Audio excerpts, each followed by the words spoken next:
people of Earth, good evening. Welcome to the edition 101 of Star Nation News.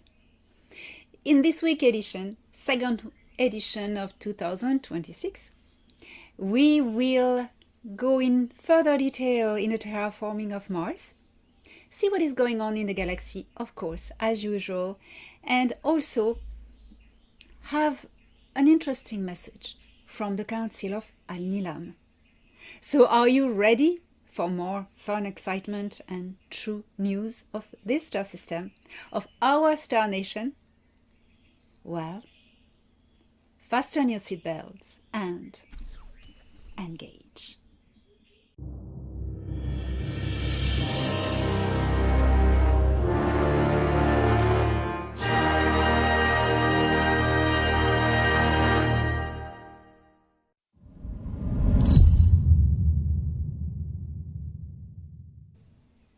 This planet, Terra, or Earth, or Ki, is still in the process of moving into this fifth density zone of the galaxy. It is already there, we are here, but the process of adjustment of the frequencies is adjusted to the evolution of consciousness on planet Earth.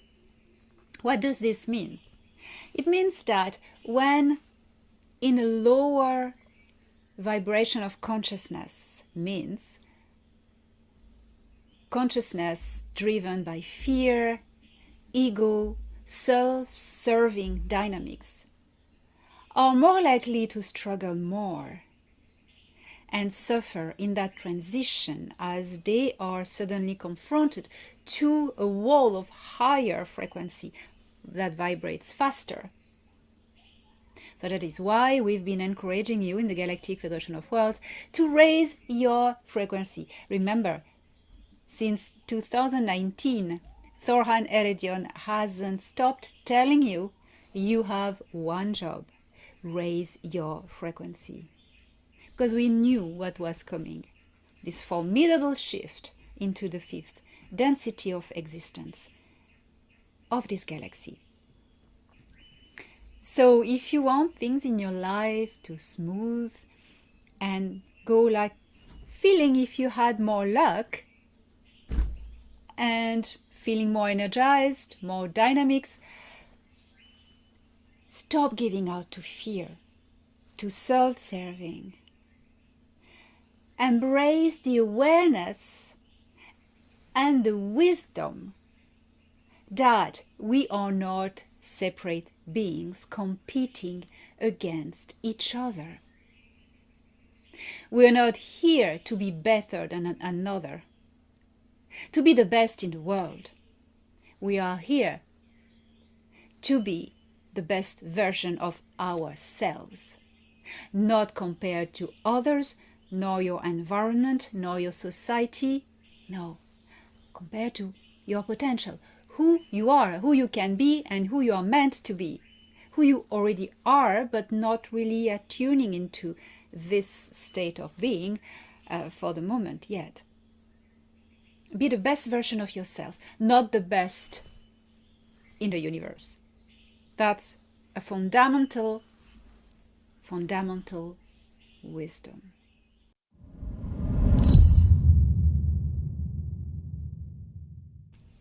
So now what is going on into our solar system? Let us go over now Mars, because Mars has been in the main news recently. So let's go over what is going on Mars. Let us start by Elon Musk. His long-standing goal is to use SpaceX's Starship system to make humanity multiplanetary, interstellar, by establishing a self-sustaining human presence on Mars. At first, ultimately, a city capable of supporting many people and industries to ensure the expansion of human civilization. Remember, Elon Musk was part of the Jupiter Agreement in July 2021. Starship is designed as a fully reusable, super heavy lift vehicle that can ferry cargo and people to Mars, with key technologies such as in-orbit refueling and in-situ resource utilization on Mars, using local carbon dioxide and water ice.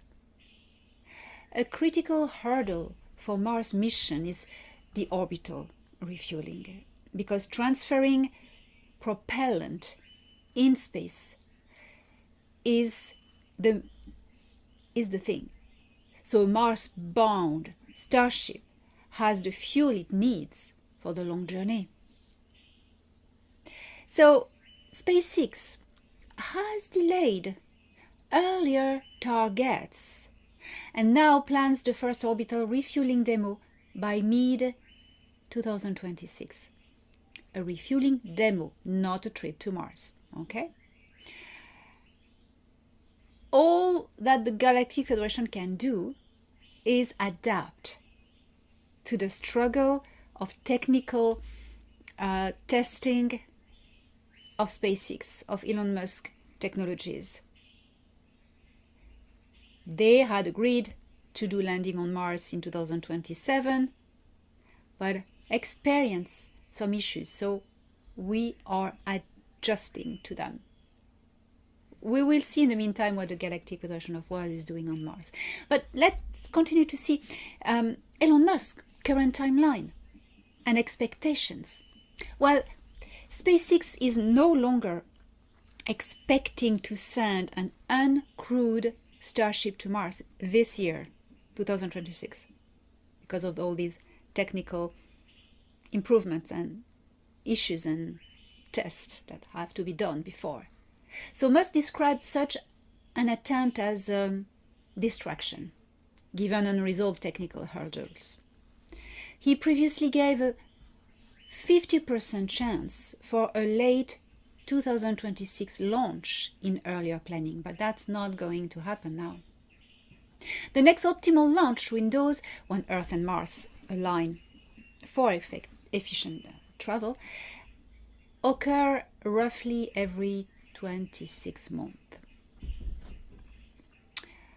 If 2026 is missed, late 2028 or later becomes more likely for uncrewed missions.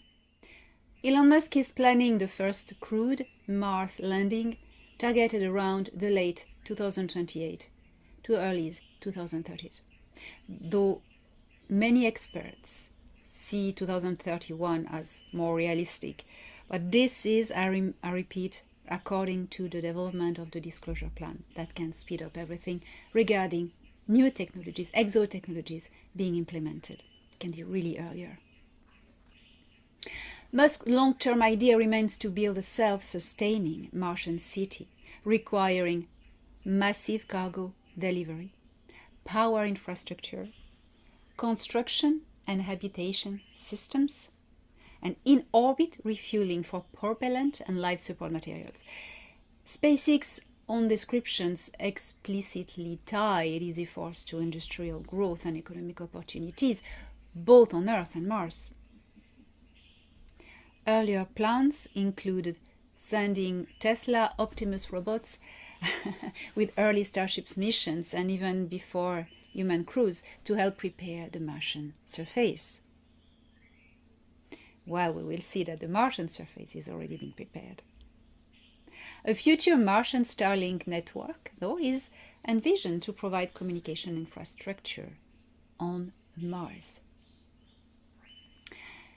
So, in summary, the near-term Mars launch, 2026, is now unlikely due to lingering challenges, especially in orbit refueling.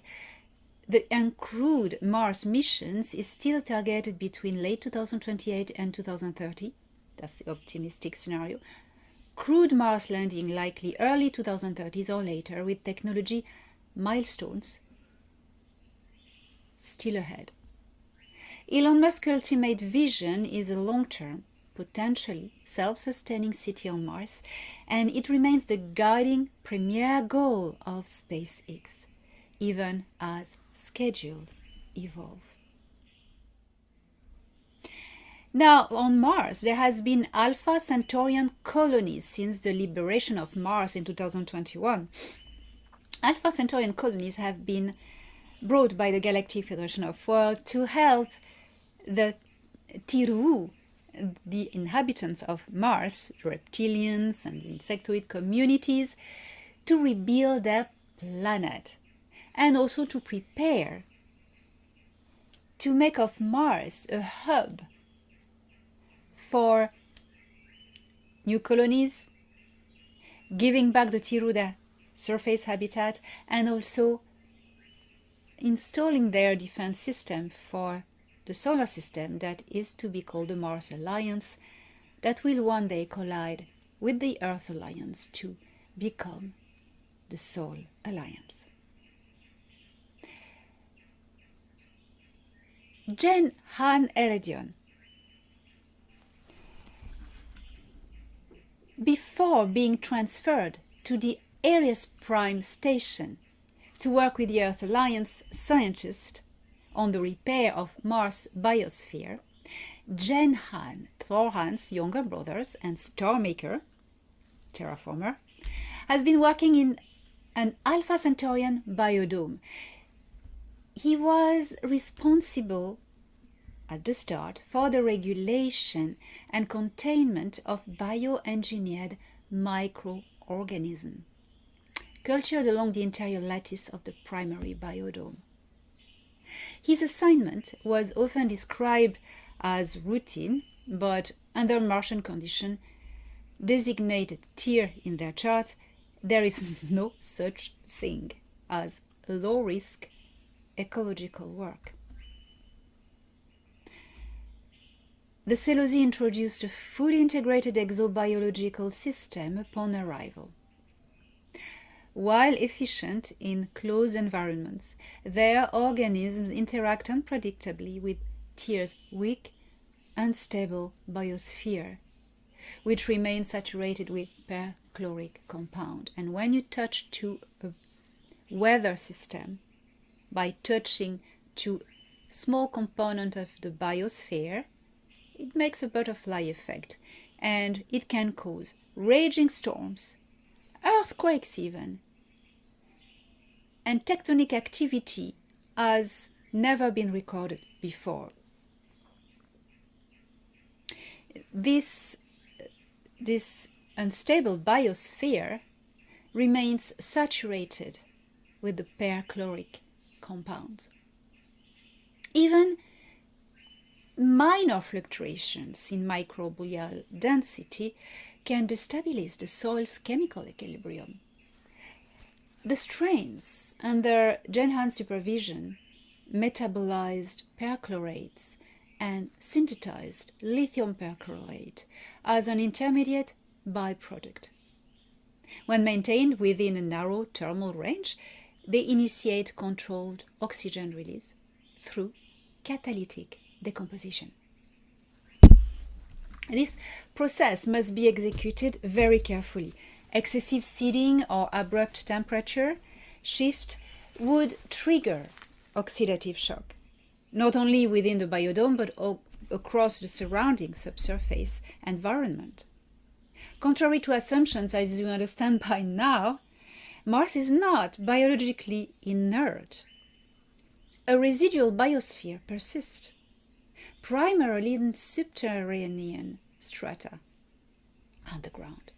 Microfauna and extremophilic analogues adapted to radiation shielding and cryogenic pressures.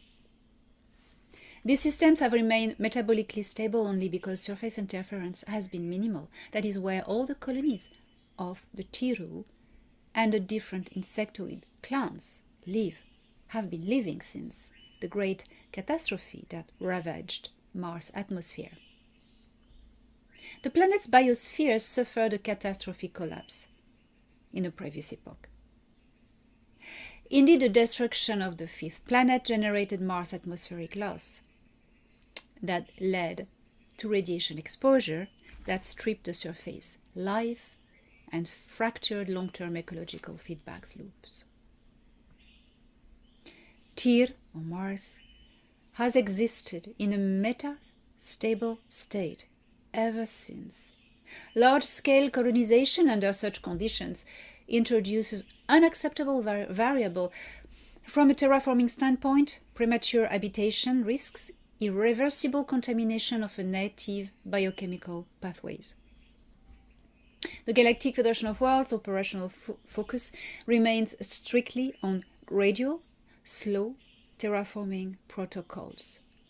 Atmospheric densification through stage oxygenation, regolith naturalization via perchlorate reduction, and long-cycle hydrological reactivation. For those who don't know what a regolith is, it's a layer of loose, fragmented material, dust, broken rocks, soil, etc., that covers the soil bedrock on a planet, including Earth and Mars, many other planets. It is formed by weathering, by impacts, or deposition. It is a crucial component of a planetary surface, and it varies greatly in composition. For instance, silicates on the Moon, iron oxides on Mars. It can be mined for resources such as water, ice, oxygen, and building materials for habitats. The challenge is that it is generally composed of fine, sharp particles that can damage the equipment and pose health risks, so it requires specialized protocols and protections of all the infrastructures. 1 year ago, on January 8th, 2025, Danaan communicated the following. I have been occupied with my work here at Aries Prime Station. It is from here that we centralize all operations of planetary engineering, or terraforming as you may call it. I always have time for you. We have been very busy here, if I may say so, with the rush to prepare for the arrival of new human colonies from planet Terra in the next 2 years. We must prepare biodomes and facilities with organic fertilized soil so that they can settle immediately and be autonomous. So they were preparing already the ground for SpaceX new colonies, which has been delayed. It's always delayed on Earth. I recently confirmed in October 2025 the large green areas due to terraforming that I witnessed on my trip to Mars to visit Danaan. And a photo of Mars has been recently released by the ESA, European Space Agency, as of January 2026, supporting my October 2025 exact visual description of Mars. They run always a step behind, right? Celosi bioengineers, method system architects, Terran military logistics unit, civilian Earth settlers, Tiru reptilians, enclaves, and multiple insectoid clans all work now together at fulfilling demands on environmental timelines and make Mars great again.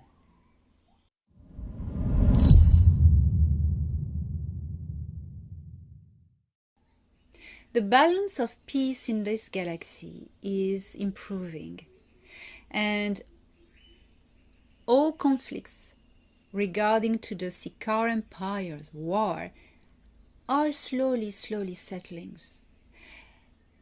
There were a lot of alliances, tiny alliances, like planetary alliances, or even one culture on one planet, not the whole planet, that had agreements for trade with the reptilian Sikaar. Now that their empire has fallen, there's a whole system of rebalancing of this whole trade network in the galaxy. And I can tell you, the Galactic Guild of Merchants is having a lot of work trying to contain illegal trafficking and trying to get agreements with these parties to block the trafficking. The Galactic Guild of Merchants is an honorable organization that works with the Galactic Federation of Worlds in concert with them. They despite and refuse and sanction weapon smuggling and biological trafficking. I could say human trafficking because there's always so many different species. Although there are always exceptions and going around the rule, but let's say that officially, let us take only officially, the Galactic Guild of Merchants is monitoring all this and having a lot of work at the moment. Let us remain in the official version of things.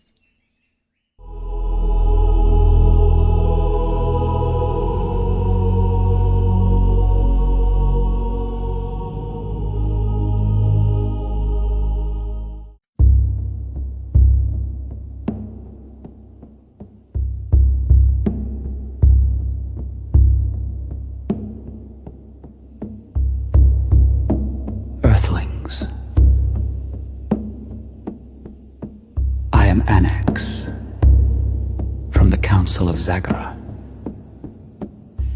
I speak to you across the quiet distance, not to warn you, but to remind you. From where I observe, your world grows and radiates a beautiful vibration of consciousness. Even in your loudest conflicts and softest griefs, there is a persistent signal you may not notice anymore. Care. The care for each other. Love, because you are made of it. It is your very own nature. You build it into your hands when you help a stranger. You whisper it into the soil when you plant something you may never see fully grown. You carry it in stories, music, and the stubborn decision to begin again after loss. You often believe you are late, that you have failed some cosmic test.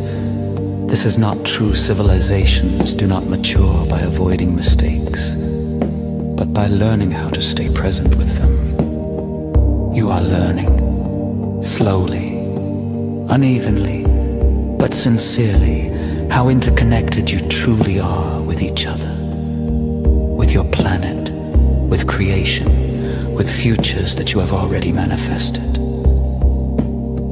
Your Earth is not fragile in the way you fear. It is resilient in the way you forget.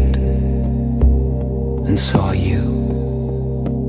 You are made of the same material as your oceans and stars, systems that adapt, remember, and heal when given attention. Do not underestimate the power of small, repeated kindness. Across the universe, it is the most reliable force we have observed. Take care of your world. Take care of one another. You are not alone. And you are not done. With quiet faith in you,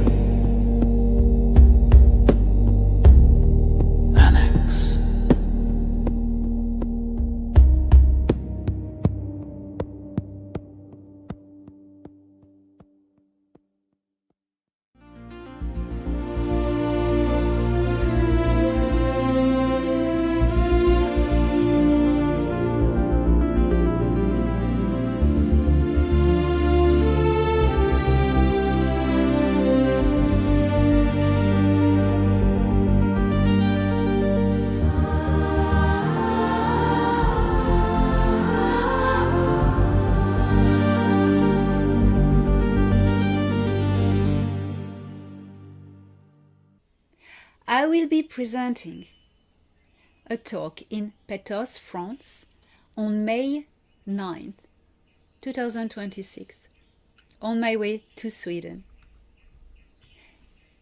in Stockholm, to give on May 23rd and 24th an in-person lecture about exotechnologies.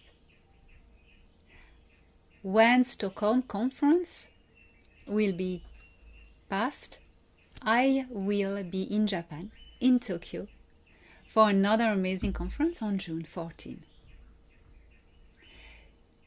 Also in September, I invite you to come to Nashville, Tennessee, 16 and 17th October 2026.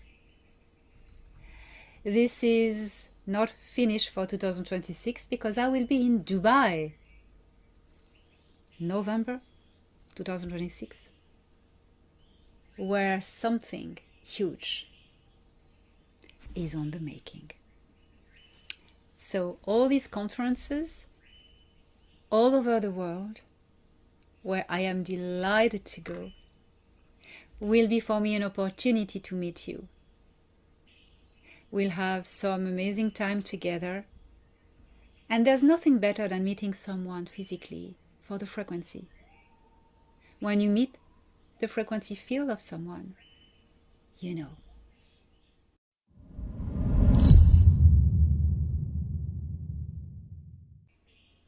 Can you remote view the Galactic Federation of Worlds? Well, no, you can't. For obvious security and logistic reasons, extraterrestrial infrastructures such as facilities, spacecraft, orbital and deep space stations, and personnel are equipped with anti-remote viewing holographic shielding systems. Of course, any hostile actor capable of non-local perception could remotely inspect propulsion cores, life support redundancies, or weapon control matrices, observe command briefings in real time, trace diplomatic envoys across space, or identify systemic vulnerabilities without deploying a single physical asset. Well, this would be ridiculous. Such an environment would render conventional security meaningless. It would be an aberration. In practice, this threat has long been neutralized. In reality, every facility, ship and personnel are protected by such shields that project a false screen vision to remote viewing attempts. Anti-remote viewing shields operate by projecting a synthetic perceptual overlay into non-local observation channels. Rather than blocking perception outright, which would itself signal the presence of a protected target, the system generates a false screen vision, a coherent but fabricated sensory construct designed to mislead, overload, or redirect the remote viewer's perceptual interface. To the observer, the signal appears complete, luminous, and internally consistent, yet it contains no actionable data. These shields are not passive fields. They are adaptive, responsive systems integrated into the vessel facility's core architecture and, in the case of personnel, into wearable or biological interface devices.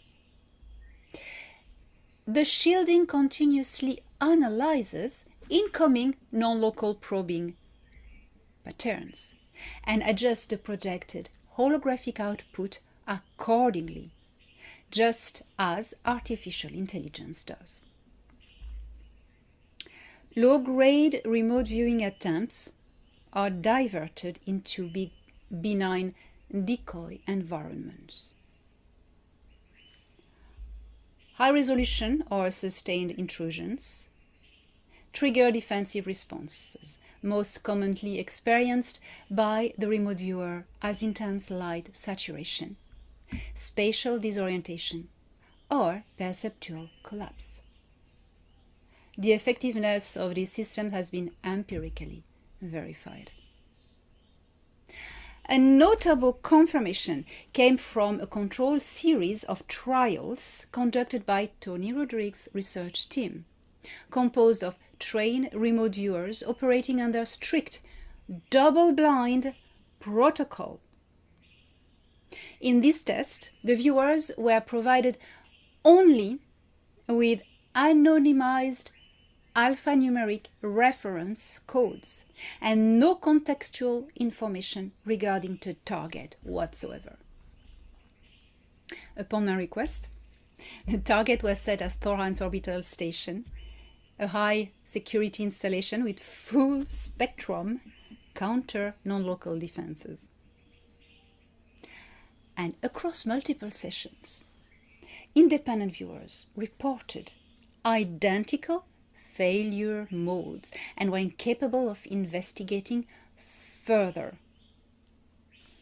Initial contact was followed almost immediately by an overwhelming perceptual barrier, described consistently as a blinding, structured luminosity devoid of depth or details. Exactly what it is. Attempts to penetrate or bypass the phenomenon resulted in loss of signal coherence and forced session termination.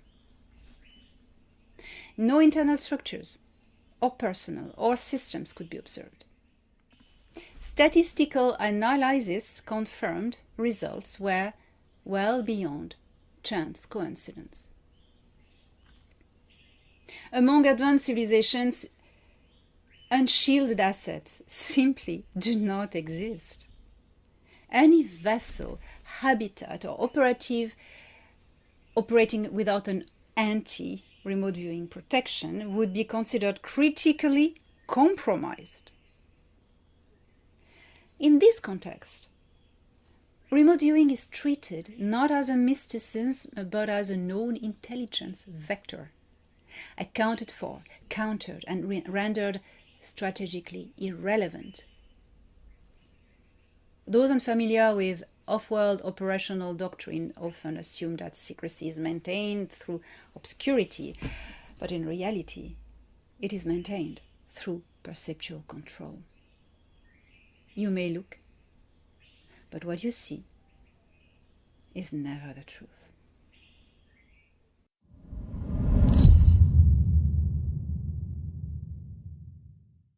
Even when everything around you insists that it's impossible, remember this.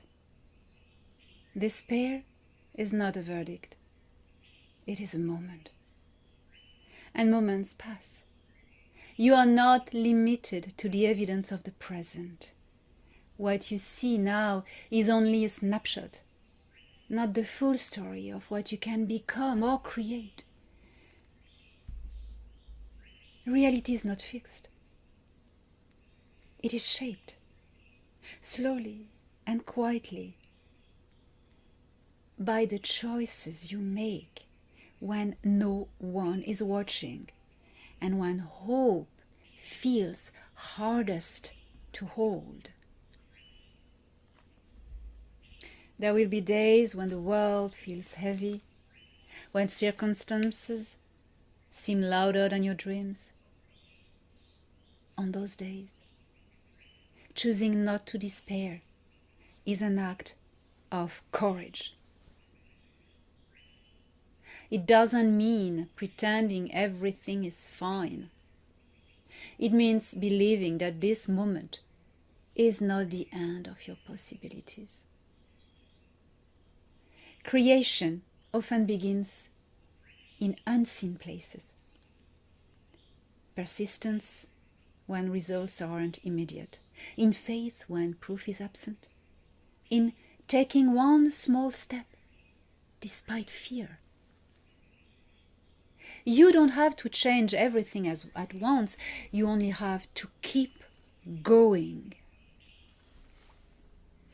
Trust that your inner vision matters more than external noise. What feels possible today can become inevitable tomorrow through patience, intention, and belief in yourself. Hold on, not because it's easy, but because you are capable of shaping a future that does not yet exist. And you make it exist. So never despair. You are still becoming. We have faith in you because we have seen what you become and the world you are about to shape.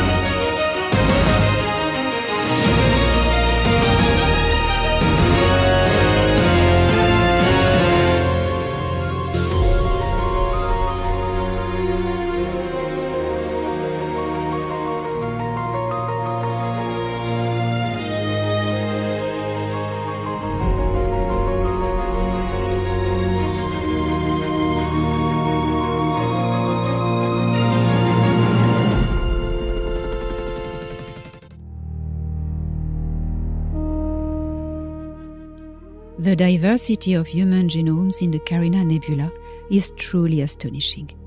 This particular culture is also a treasure in itself.